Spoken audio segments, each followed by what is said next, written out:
I've driven from Peking across the biggest landmass in the world, across the Aral Sea, into the Caucasus, across Anatolia, through Central Europe, climbed up in the Alps in Austria and Switzerland, and I think there was a little bit of stint of Germany as well, through into France, and then of course a wonderful celebration for the official end of the Peking to Paris. But as someone told me in the old days, you used to drive to an event and then you only really had finished the event if you drove back home, which is obviously what I did. So I drove home last night, and the mind and the body are fascinating insofar as they just adapt, and I don't feel particularly tired. I mean, yes, I'm a little bit tired. It's been 40 days every day doing an average of 500 kilometers a day in a pre-war car, and it doesn't matter whether it's side roads or motorways. The motorways have the complexity of a lot of turbulence, but of course on country roads, you're not doing 70 miles an hour. It's more physical because you're battling the car from a kind of upper body perspective.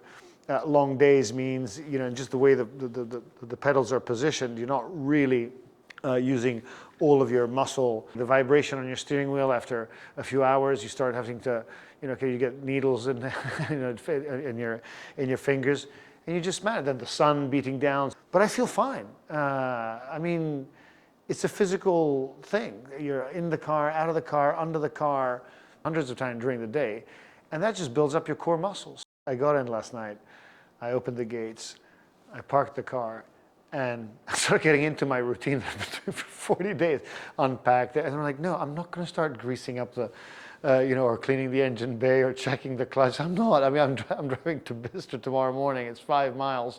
In fact, actually, I wanted to show Kingsbury the car as it was.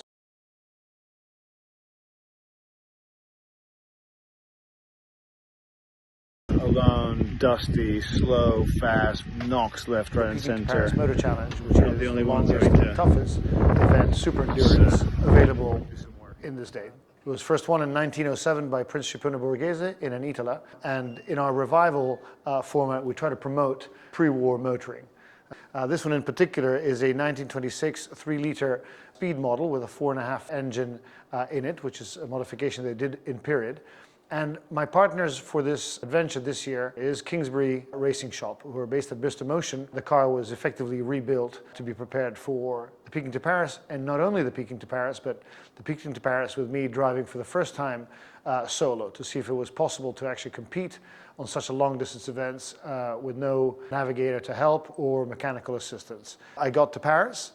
I won my class. I'm eligible for a first world record, first ever longest or above 15,000 kilometer drive from Asia to Europe on an organized competitive rally. I don't know if I want it to sink in. I just wanted to, yeah, it's done, dusted. It's not for me to talk about it. It's for other people to be inspired. For me, it's a bit interesting in the sense that I've lifted it really from other sports. I mean, there are plenty of sports in the world that you do solo, including motorsport, but rallying by definition, requires a driver and a navigator, or does it?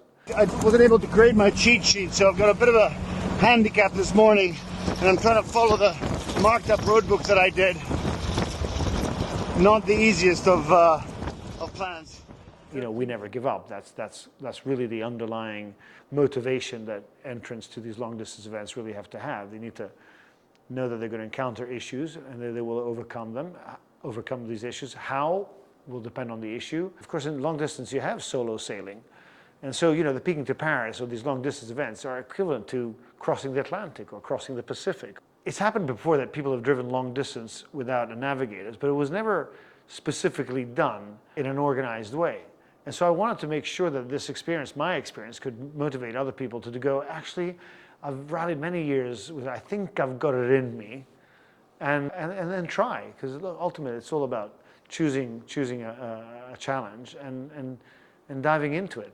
The outcome then will depend on a series of variables, including luck, but mainly it's good preparation. I think the highest point was the curiosity and the support that everybody else on the rally gave me. In fact, when people understood, seeing every other car, that I was alone, even from the audience or the people that we crossed in the cities, the high point was the fact that people appreciated, that this was a not necessarily an easy task. And that is a big motivator, and it helps you because you don't, I don't know, you feel that you want to give them a result. But I think definitely the high points was the general curiosity and positive energy that people tried to convey or try to give me.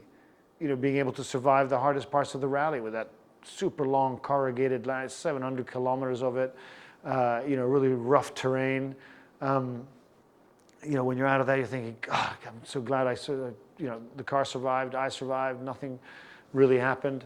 We had these 3 days where the car just wasn't happy.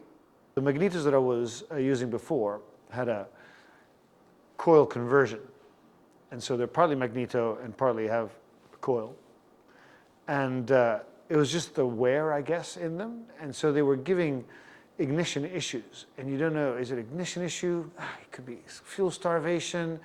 It could be gapping, could be the points, the condenser. And it was all of these things at the same time. You're like, but that's statistically impossible. But actually, after further investigation, the regulator for the fuel pump started playing up, so that was giving an erratic fuel starvation.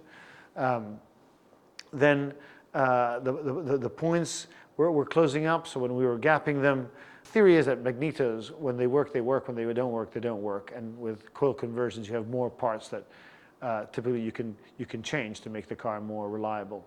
But you know, 1926, they knew exactly what they were doing. So stick to what they were doing in 26, put that set up, and use modern things as a backup if the 1926 things pack up, other than doing the other way around. I can have all the enthusiasm of the world, but if you don't have the right partner, it's very difficult to achieve these kind of things. And Kingsbury and Mr. Motion more widely did an absolute fantastic job. Their remit was to go through the car, strengthen the chassis, make sure that the rattling and the bad terrain that we would cross during the Peking Paris, which probably accounts for between 5,000 to 6,000 kilometers of the 15,000 that we do, is on rough and what we would consider non-suitable terrain for a pre-war car. And yet this car did it with very minor issues that have to do more with daily maintenance than with anything significant. So these cars are purposeful, they're fun, the craftsmanship, engineering that goes beyond them is still relevant today. In fact, the hard work, the passion and selflessness that Kingsbury Racing demonstrated is really quite incredible. Obviously very good at what they do. And Kingsbury, just within 1 second, took 2 spare magnetos, took a flight down, and came to deliver the magnetos in Kazakhstan. Clearly, it took some time. We got to the bottom of all that, and it turns out that the best setup possibly for the car was the original 1926 Autovac system, which is effectively a vacuum sucking system that brings fuel to the carburetors. Mine was just one element of a bigger and wider team that made it all possible. A completely random issue with regards to the clutch, where one of the brass rivets came undone from the lining, and they typically jammed into the fingers of the outer ring of the cone clutch. I spent a lot of time with Kingsbury, who spent a lot of time making me go through the car with their mechanics, with their engineers, to make sure I had the right tools to interpret and at least try to troubleshoot on my own. And more often than not, that training that went in, so that time and that process that we put in place between myself and Kingsbury really worked very well, because I didn't have to rely on external assistance. Days are long, the sun, you know, when you're rallying, obviously in summer months or on the other side of the world, it is pounding. You have to hydrate yourself, you have to protect your skin from obviously many hours under the sun, and you don't feel it because you're on the go, and so all that sweat evaporates. And equally, you know, it's important to try to stay as flexible as possible. I mean, these are not uncomfortable cars, but they're not designed like modern mobility. So it's good to have some prep in terms of your body, core muscles, to make sure that you can withstand, you know, the constant vibration. These are cars from another era, and modern cars are fascinated. So when you drive around, they typically come close to you to take pictures and selfies, and they box you in. If you want to try to do solo rallying, and I know a lot of people have been intrigued by this, which I find the biggest recognition is to source other people who want to go through that challenge. Look, it's I guess it's a matter of finding a system, finding a process. When you change that process, the minutes, the hours evaporate. You know, when you're doing your maintenance on your own, you've got to be pretty organized. You can't be getting in and out of the car, under the car, above the car every time to find a spanner, so or whatever equipment. So you've got to be really organized, really, to try to make sure that you plan what you're going to do when in the most efficient way possible, so you're not just losing time. Concentration is key. Therefore, you need to be rested as much as possible. But after very, very long days, you need that banter with other competitors just to share your experiences, because it can be a little bit lonely. Yeah, so it's about thinking ahead. It's sitting in the car and trying to preempt what issues will I have. So, we came up with a scrolling system, which is authentic, one that Jenkins used in the Mille Miglia with Sterling Moss. The reality is that when I was looking at the road book, I couldn't necessarily see some of the dents, some of the, not dents, but some of the gullies, some of the ruts, some of the potholes on the street or in the desert. And obviously with with surgical precision, every time I glanced away from the road, I was hitting a pothole or whatever. The car went through a lot of dramas and traumas from their perspective, but obviously the preparation was sufficient to get her back. Literally here in the office, I drove the car in here 5 minutes ago. But so the layout to make sure that you got maximum security, so your hands are on the steering wheel at any given time when you're moving around and using the instruments. Mine was, I think, a very good effort. I would probably change the distance of a couple of them, but we're talking minutiae here, all things I couldn't preempt. You've got to spanner check every single nut and bolt. It's not difficult, it's just you have to be methodic in where you go. So you go through your routine. Flying has the same thing, where you start from the front of the car and you work your way back, and you're only done when you're actually finished.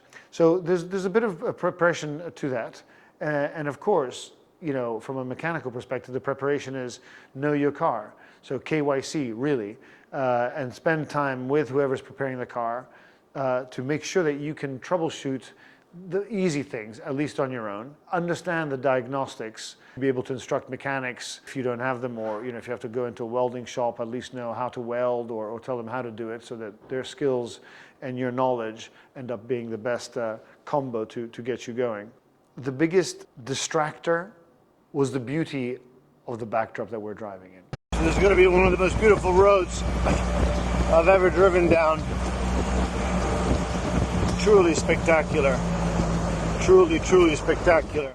You're immersed in this such immense beauty that sometimes you forget that you're on the rally and you make mistakes. You don't take the right exit. How privileged we are in being able to see the world that not everybody sees, and do it in these authentic cars with no roof, so you're really smelling the element and feeling the temperature changes. It's incredible. It's a real five senses, unadulterated, if you want, genuine experience. A lot of rallying is companionship and friendship and camaraderie and helping other people. So I don't want to misinterpret I don't want people to misinterpret that the solo thing has to be is necessarily better. It's different, and it does have its challenges, and it's all these long distance events is about overcoming challenges and going beyond the comfort zone and being successful on the other side. Trying to find little pieces of the windscreen that I can sort of read the terrain. So if you want to have fun, come and do the P2P. My next step with this car will be our South American rally next year. So that will be 28 days across Uruguay, Argentina, Brazil, Bolivia, and obviously it's all hill climbs up and down, so that'll be brakes and clutch. So we'll have to obviously work with Kingsbury to see if there's anything we need to do to improve, or whether we think that the car was just as fine. You can't describe the smells, the interaction with the local people, seeing how wonderful everybody was from China to Bicester, via Paris. The expression of disbelief when you explain to them, we've just come from Beijing, like, what, in China? Yeah, excuse me? And then they look at the car, and then they scratch their head, and then they look at each other, and then they were like, wow, it's amazing. And these things you can't capture on camera. My children and grandchildren, whatever, whatever their main interests are, to see and explore the world. And old cars are the best companions and the best instrument to do that in.